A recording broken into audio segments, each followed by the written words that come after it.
Jack, welcome back. Great to see you again. And I'm pleased that we're going to have about 30, 40 minutes today to answer some more questions from business owners from around the nation. Great to see you. You betcha. Let's really work hard to do that time-wise. I think that if we were being evaluated on timeliness, we would be failing this podcast because we're both so passionate and love what we do so much. But you know what? I'm going to dive straight into it and let's see if we can give people some quality, succinct answers. So the first question is from Calvin. Calvin, it comes to us from Atlanta. And Calvin says, I'm curious about the most effective way to manage a sales team that's scattered regionally. So this is a very topical thing. We have so many clients that have this problem. He says, currently we have a sales manager in Atlanta that leads all the reps. All of the reps are also accountable to divisional managers, and they are scattered regionally. It's been a challenge for them to keep each divisional manager and the sales manager on the same page. Now, I know famously you've run enormous sales teams. I think 2,600 was your biggest one with 100 offices around the nation. So I'm going to pass the ball to you on this one because I think you probably are going to have some really great insights for Calvin on this. Yeah, and thanks for that. Look, it is not an easy question to answer. I want to make sure that anybody that's dealing with this understands this is a tough one. I want Calvin and the listeners to just visualize McDonald's, the hamburger purveyors, those fast food restaurants that seem to be everywhere. There's a corporate office of McDonald's where the leaders are trying to build a culture. But when I go from one McDonald's to another, no matter what state or country I happen to be in, the feel of that particular business unit is different from place to place. The corporate people would love it to be the same, but the culture is driven at the local level. That's really where the rubber meets the road. And so the division manager or local manager compared to the national sales manager is an easy call for me to some degree. And that is, I want it to reside with the division manager, the more local manager, rather than a national sales manager. But here's the big crux. What else is on the plate of that division manager or the local manager? Because if we take that person's time and say, how are you going to be investing your time? And sales, managing the salespeople doesn't get a significant portion of their time, then we're going to need to set something up so that someone at the local level does. Okay. If the division manager, you've heard me speak about the CEO wearing the hat of the sales manager. And anytime the CEO is working on the important things that a CEO needs to be working on, they're not working on growing their sales team in quantity and quality. Well, then we run the same challenge with the local manager if the local manager has other duties beyond, right? So it depends on the size of the organization, but my leaning is I want a local sales manager, and I defer to that as opposed to the national sales manager. And also think about P&L responsibility and P&L contributors. It's done at the local divisional level. It's not done at the national level. So if I'm being held as a division manager for a P&L budget plan responsibility, then I want to necessarily have control over the salespeople because that's where it all begins. If I don't have sales, everything else that's going on in division doesn't matter. And so we don't have that same type of essence on the P&L connection. The other thing that argues for the local or division level responsibility on the sales manager side is belly to belly. The national sales manager is not going to be belly to belly with salespeople spread out throughout, if you will, the nation.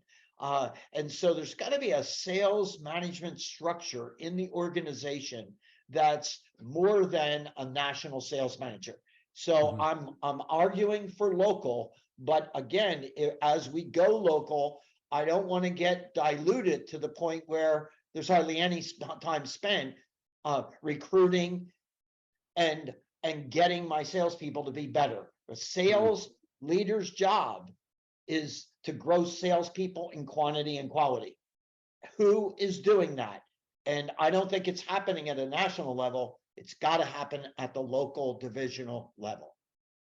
Yeah, no, I love I love that. And I think the only thing that I would add to this, Calvin, is proximity is power, which is, kind of what Jack is saying. And then what I mean by that is, I don't know how big your sales team is and how many people you have distributed across the nation in these regions, but certainly clients of ours that have got reps that are distributed, we encourage our clients to get the reps together. If it's too big a force to get them all in one place, then do it by region, but you need people to be rubbing up against one another. There is real power in proximity. There's real power in your managers being able to observe salespeople in the flesh, particularly when they're not just doing their day-to-day work. Take them out and just observe them socially. Your champions, your natural leaders will identify themselves amongst their peers. One of the biggest challenges that we see with distributed sales teams these days is spotting talent and talent development, because now that a lot of reps are also working remotely, and I don't know if that's the case with you, you didn't specify, what we're finding is that when your only communication is remote, is virtual, then it's sterile, because it's planned, it's scheduled, it's on Teams or Zoom or whatever it is, and you're never really getting a sense of the human being. So I want to encourage you, as Jack says, to localize your culture, but also, if your salespeople are not all in one place, make efforts, spend money on getting them together multiple times a year so that you have that proximity. You have that fairy dust of the really great people is rubbing off on the others, and you don't have sterile communication. The next one is a wow, this is a simple question, but it's a very, very big answer, actually. So we're going to have to be very selective with how we answer Tony. So Tony asks, I would love to have some pointers on changing my sales culture. Expectations have been too low for too long. Jack, you and I can fight each other for this one, but both of us can speak for half a day, and we have just on this topic. Do you want to kick us off? Do you want me to jump in? I'm gonna do a brief one. I'll kick it off. I'll do it brief, and then I want you to take it with more specificity. Okay, let's do it.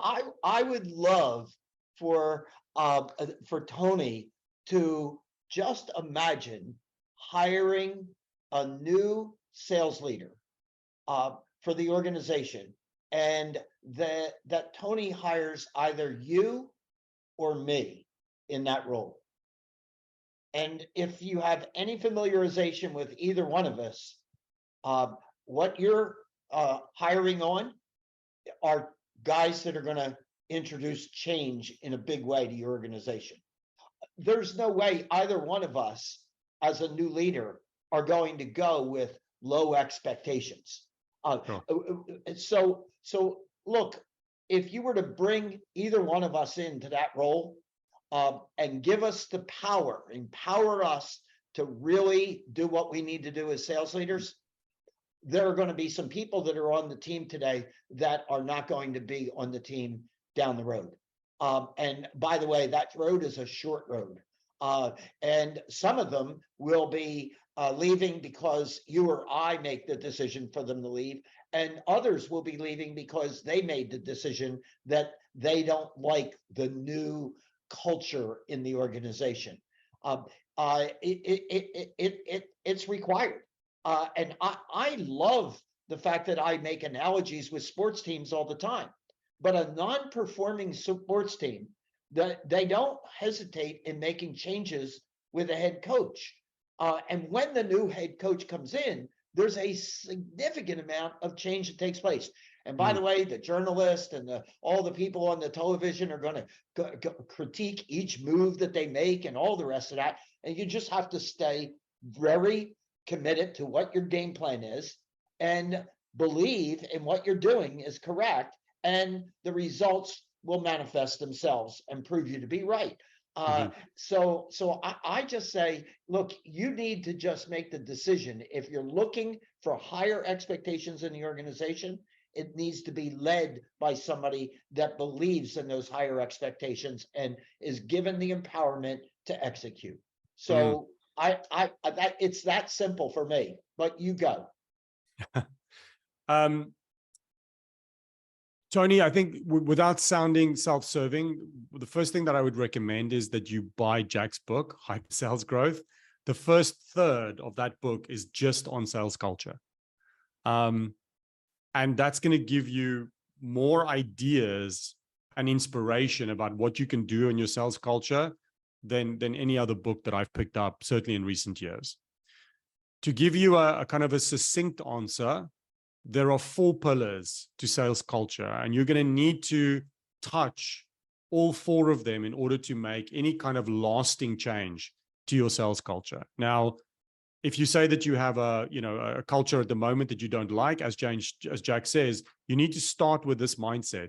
Change is inevitable, and change is going to be painful. You're probably going to lose some people along the way that have made you money and or you like. But if your vision is big and if you want to scale this business, then it's about the replicability of what you're doing. And that means that we can't have people in the business that are holding us ransom because they think they know better. So I just want to put that out there. So let me quickly talk to you about the 4 pillars. I'm not going to go into any great detail. There's lots of opportunities to see me and Jack speak on this topic. Number 1, we need to look at your recognition systems. How are you recognizing people within the business? And there is monetary and non-monetary ways to recognize. And recognition systems are a lot about creating an expectation of success in your business. We want to celebrate our wins. We want to lead by example. We want to share our vision enthusiastically. There is lots of things that we need to do in order to drive recognition and reward within the company. And ultimately, if I had to summarize it, you get more of the behavior that you recognize and reward. That's what it's about. So you, Tony, have to be absolutely clear on what are the behaviors and activities that are aligned with the sales culture that I want. And then you have to recognize and reward that consistently so that you get more of it. The second thing is going to be communication. How do you communicate within that business? I don't know how big or how small your team is. We just talked earlier about Calvin, who has a distributed team across the nation, but you're going to have to really think about the cadence and the rhythm of communication, your quarterly deep dives, your monthly deep dives, your weekly accountability, your weekly performance coaching. You're going to have to think about your state of the nation, but also communication oftentimes is making people feel like they're connected to you, irrespective of how big your team is. Handwritten notes, cards, birthday cards, anniversaries, things like that, where the team feel like they're connected to you. What we're trying to do is we're trying to add some high touch into your sales culture. We also want a sales culture where our salespeople understand that candor, radical candor is encouraged. We want honesty and transparency, because unless we have honesty and transparency in our sales team, we're never really going to know what's happening. So communication is going to be a significant pillar in your sales culture. The third thing that we're going to have to look at is empowerment. So many companies, especially growing companies, have got disempowered, anemic sales teams that are afraid to make decisions. They run back to the boss. They run back to the sales manager, the sales leader, the CEO, and say, can I do this deal? There's a great little book that I want you to pick up that's called How to Make a Buck and Still Be a Decent Human Being by a guy called Rick Rose. It's a super simple read. And Rick is going to tell you about the 5 questions that every business should have. And if your salespeople go out into the world and they get a yes, yes, yes, yes, yes, let them do the deal. Are they going to make mistakes? Absolutely. Are they going to try and, cheat the system? Maybe. But you're going to have to pay those school fees, because the alternative is you don't, and you have a bottleneck in your sales process, and your salespeople can't run fast and they can't run far. And then you're never going to have a fast-growing sales organization. And then the final thing, which is a really big topic, is about professional and personal development. And a lot of that has got to do with building a playbook. If I said to you today, Tony, you know what, let me get a feel for what's happening in your business. Send me your playbook. would you say, what is a playbook? Or, hey, I have a few bits, or would you actually give me a fully functioning, well-developed playbook?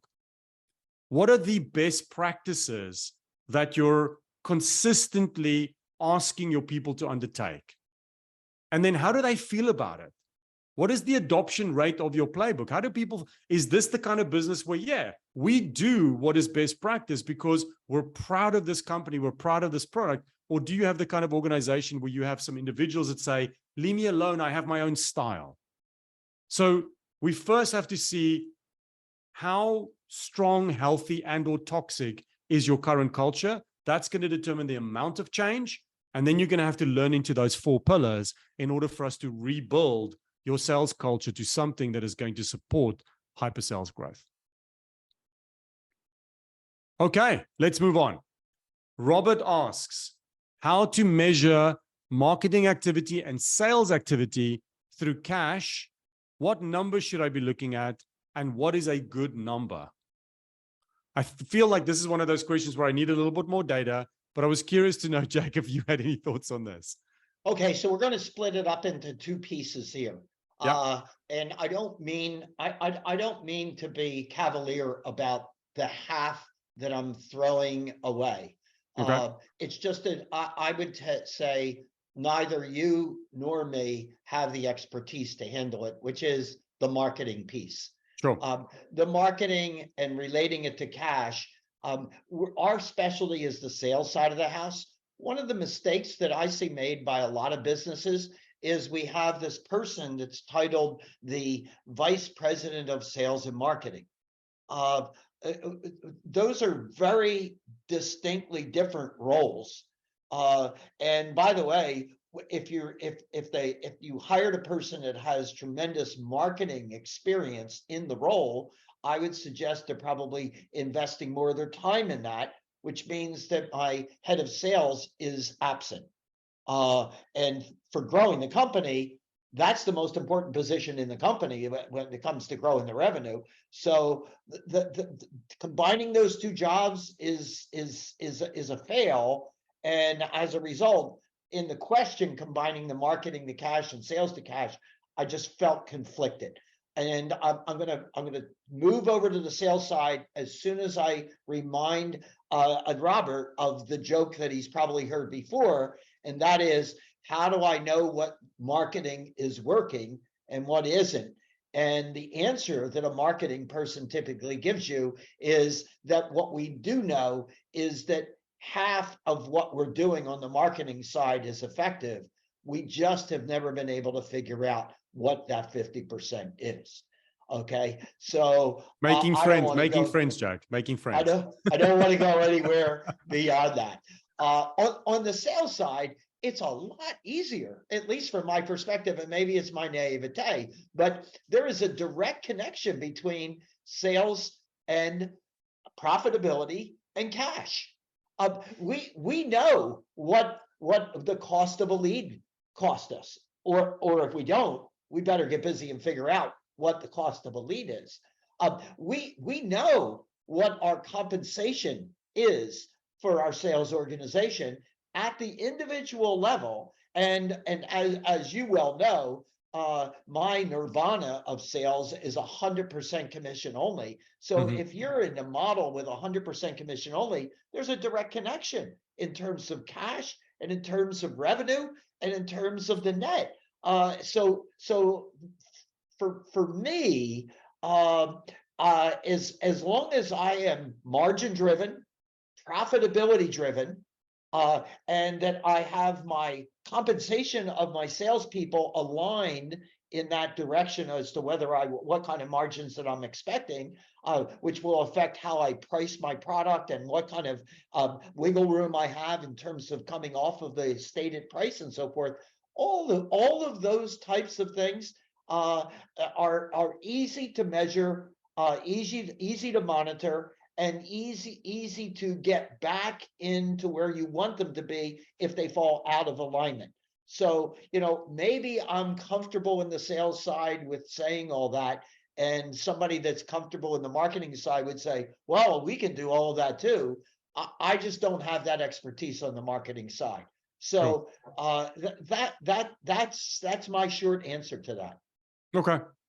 Yeah, Robert, I'm going to give you a fairly succinct answer because I'm not sure that I understand 100% what you're asking, but hopefully I'm going to help you a little bit. And actually, we have another question a little further down from Eugene from Tampa, who said, what are the personality traits to look for in hiring a marketing executive? Which I don't know that I have a great answer for that, Eugene. And I think I mentioned that to you when I met you a few days ago. So I'm going to combine these two questions into one. And I'm just going to say this. Some people might find this surprising, but my college degree was in marketing and economics.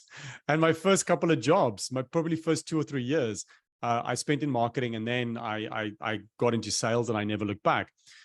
So understandably and unapologetically, to be honest, Jack and I both have a bias towards the sales side. That's where we've spent, our careers.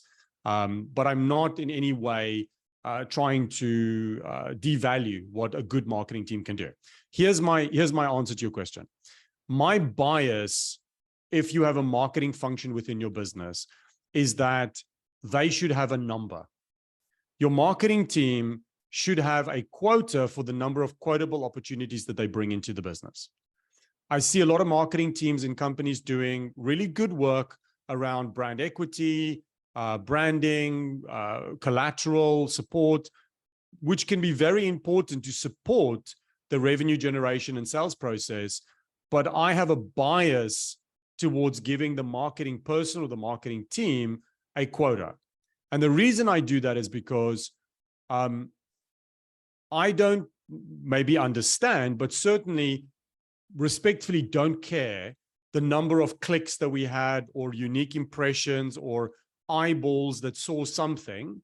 What I'm interested in is, did we have a compelling call to action, and has somebody engaged us? Have they asked for a conversation?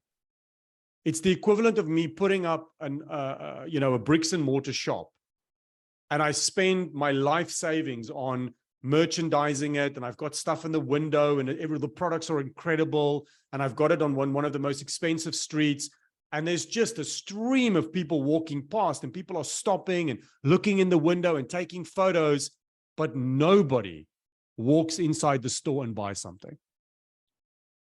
It doesn't matter how many people have seen my beautiful store. Unless somebody buys something, I am going to be out of business soon. So I want the marketing department, the marketing person, Eugene, for you, how you're going to hire them, and Robert, for you in terms of the activity. What I want to know is, what is the number of quotable opportunities that the marketing department, the marketing person has delivered to me? That's the number one number that I would be tracking.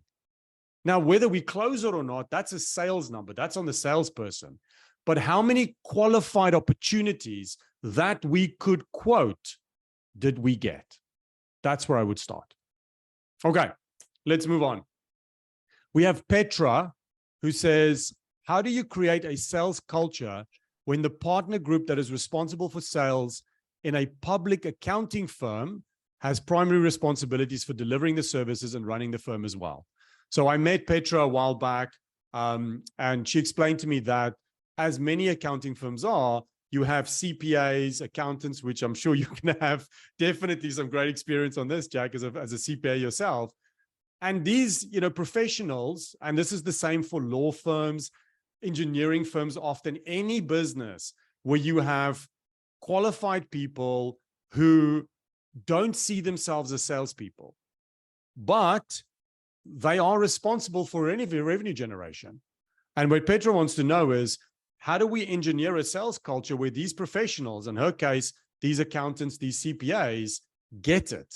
And they go, well, yeah, I didn't sign up to be I didn't go to college and get a CPA to be a salesperson. But if I want to be successful, if I want to be a partner in this firm, I have to be able to make it rain.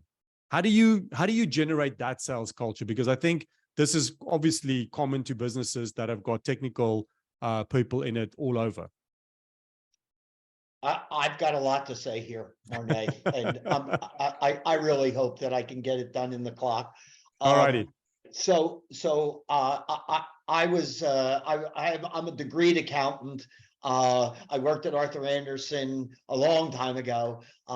Didn't aspire to make partner, but was on the track to make partner at Arthur Andersen in Philadelphia's office. And so I'm very familiar with how the structure works in a legal firm, an accounting firm. And as you get higher up in the organization, you get to be partner, and now you're supposed to make it rain, so to speak.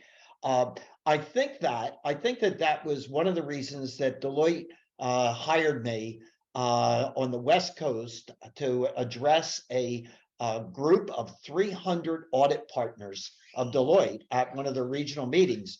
And the person who hired me in the firm said, I want you to teach these partners how to sell other services within the firm.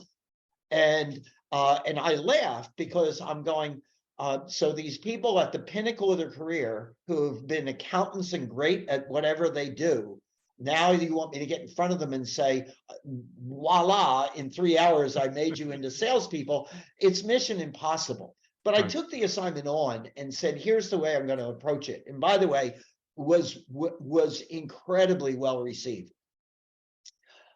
If I were a salesperson and I had the opportunity to go anywhere in an organization and meet with anybody in that company and ask them any question I wanted and as many questions as I wanted, as a salesperson, that would be heaven.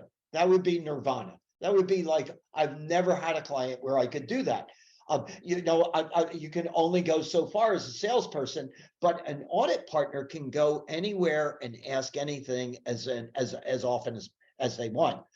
So why not, if you're offering a multitude of services, HR services, IT services, why not come up with the questions, put them into the banquet, practice them as the audit partner, and anywhere that you find that there is a way to help the client within those different cross services, if you didn't offer the solution that resides inside the company, I think you might be able to be sued for dereliction of duty. That Deloitte had the answer and they didn't hook me up with it. And as a result, we lost a bunch of money or we went out of business or what have you. So I went about it in terms of the responsibility. Our responsibility as a salesperson is help them with their needs, opportunities, and problems in the best way that I can. That to me is what a salesperson's job is. It's not to sell somebody something, is to help them with what product or service is. So when we take that mindset, I don't want my partners that are audit partners to all of a sudden try to sell stuff, but to operate in that context, right? Yeah. So that's one approach. How do I make sure that the people responsible in the audit, in the accounting firm, make sure that they understand what selling is? That because there's a misnomer, and it's so you often aligned with the used car sales guy who's just trying to bait and switch you or sell you something that's not something that's good for you. I would never sell anybody anything that I wouldn't sell to my mother. And my mother and I had a fond relationship. So that's my mindset from a selling standpoint. Now I want to park that. And I want to add one more element. And the element I want to add to is, can you imagine, Petra was the name of the person asking the question. Can you imagine, Petra, if you hired me to represent your audit firm on the sales side of the house? Because all I want to do is knock on doors and find opportunities. Now, I may not be able to talk the talk of an accountant any longer, but when I needed to, I just want access to the partners that I can bring on to the call, bring on to the Zoom, bring on to the live meeting so that they can talk the talk. But I can handle the prospecting, getting people interested, and I can get up to speed with, hey, give me some verbiage that I can at least be representative in a quality way of your company. And I don't want to do the accounting. I left that world. But would I love to go and generate new business? Now, Here's the problem when we have the partners doing it. As soon as they don't really want to do it. So then as soon as they win new business, then they don't make as many calls as they were before because I'm working on the account, and they have a fiduciary responsibility to make sure that they deliver on the promise, which is really their way of escaping making more sales calls. So you don't grow in a dramatic fashion, you grow in an anemic fashion. And so even though the rest of the industry might be operating the way you are, which is partners are responsibility for making it rain, I would just say, hey, have you ever tried it another way? And maybe we bring in one or two quality salespeople and have them tee them up as opportunities. So that's where I came out. Yeah, absolutely spot on what I was thinking. I was going to say, Petra, very similar for me. Two things. One is address the mindset within the company about what sales is. The way that I frame it to what I call non-selling sales professionals. So people that are not selling, they don't consider themselves salespeople, but they have to help with revenue generation. Come at it from a place of service. How can I be of service to my customers? And I can't be of service if I'm not speaking to them, if I'm not doing a good job of uncovering, as Jack says, their needs, their opportunities, their problems. So if you come at it from a place of service, then it's no longer about sales. It's about providing service to this customer, about giving them the opportunity to solve that problem. So there's a mindset issue that needs to be changed within that culture. And that's probably the harder thing to do. What we've done on the other side, as Jack mentioned, for a number of clients, accountants, wealth advisors, lawyers, is build that sales team, is go out and find those people that can open those doors, start those relationships, nurture that relationship to the point where now that prospect wants to speak to an associate, a partner, and then you've got your subject matter experts that you can bring in. And that is a model that's also scalable, because once your associates and your partners get busy with work, your salespeople are not encumbered by that. They're still out there, they're networking, they're going to conferences, they're making calls, whatever routes to market you have, and you have that constant influx of new business at the top of the pipeline. So wholeheartedly agree. All right, Jack, we're actually doing great on time. So we'll do one more question, and then I think this will be a record time podcast for us for a change. So there's one more from Travis. Travis is also from Atlanta. Travis says, how do I keep a sales team engaged when you have extremely long sales cycles, typically 12 to 18 months? And he says, especially when they're not hitting their numbers today. How do I keep them engaged? Great question, actually, because we have a number of companies that watch this podcast and listen to it who are in manufacturing or engineering or who do government bids, very long sales cycles. So I'm sure there's a number of companies that are thinking the same thing. What are your thoughts, Jack? So I'm going to give three parts to this. Part one is build a larger pipe. Part two is monitor, recognize, and acknowledge activities as compared to sales or closures. And the third is contests.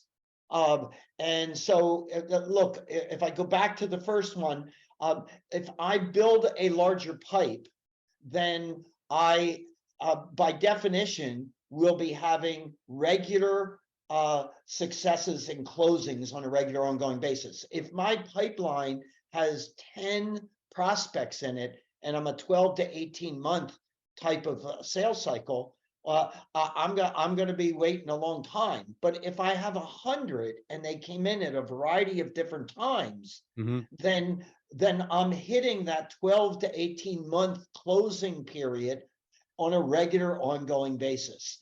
And so all of a sudden that 12 to 18 month sales cycle actually disappears, because we've always got this larger pipeline that's at a different level, right? So, so think about how you need to structure your sales team to generate that larger pipe, so that we don't get overwhelmed with a large pipe and we can't handle it on an individual salesperson level.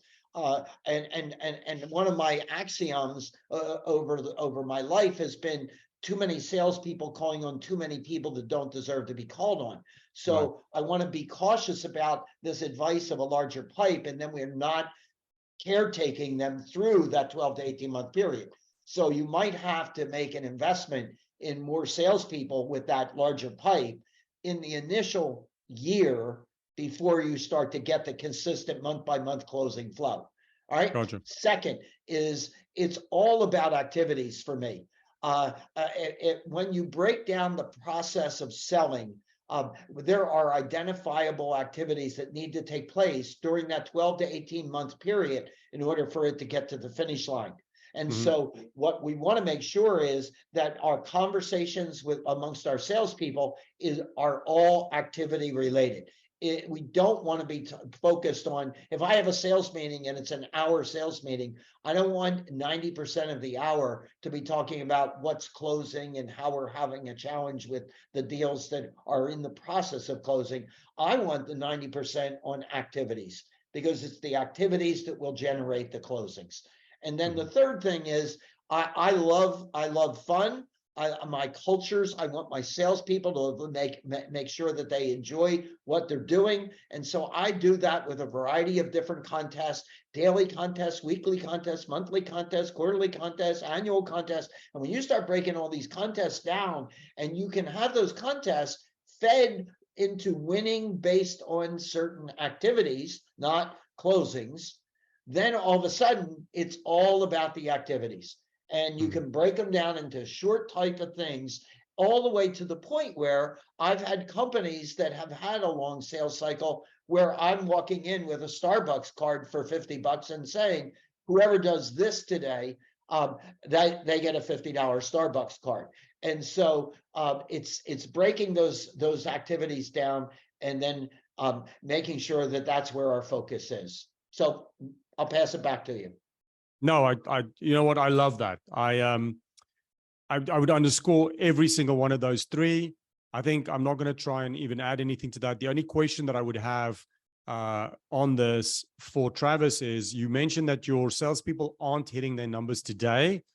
That's a red flag for me. Why are they not hitting their numbers today? What numbers are they not hitting? If they're not hitting their closing numbers from deals that were started 12 to 18 months ago, well, then we have a problem, because we might have the wrong people in the wrong seats. And now you're going to struggle to keep salespeople engaged, because as Jack says, if you've already been running the system for a while and you've got a bigger pipe, and every month there are deals from before that are trying to close and you're not closing them, well, you're going to struggle to keep a sales team engaged who are not good enough, because they have delayed gratification and they're not getting paid when there's an opportunity to get paid. So I have a question mark as to what are they not hitting? Is it their leading indicators or their lagging indicators that they're not hitting? And is that giving us an indication that they are not the right salespeople, or are we not tracking the right numbers? Because as Jack says, for me, long sales cycles, and we certainly have a lot of technical clients that have got long sales cycles, you need to have that milestoned out. And then when people are hitting milestones, there needs to be rewards for hitting milestones, right? Because we're building momentum towards a future event, and you're investing in that as you're coming up to the big close. But what I'm concerned about, Travis, is that if people are not hitting their numbers today, either we don't have the right leading indicators, or we might not have the right salespeople in the right seats. And that obviously is a completely different issue that needs to be addressed. Hey, Morné, I love the fact that you identified that piece, because I missed it completely. I overlooked it, and it's something that's absolutely critical. There are too many companies with that longer sales cycle that don't move early enough on non-performers. Yeah. And the excuse that's given is, well, we can't tell because it's a long cycle. And I challenge my clients with that all the time. How long do you think it will take you to figure out whether you've got somebody in a sales seat that doesn't belong in the seat? And anybody that would tell me, no matter what the business is and how long the cycle is, anybody would tell me that it's going to take them longer than 90 days, I just call them out.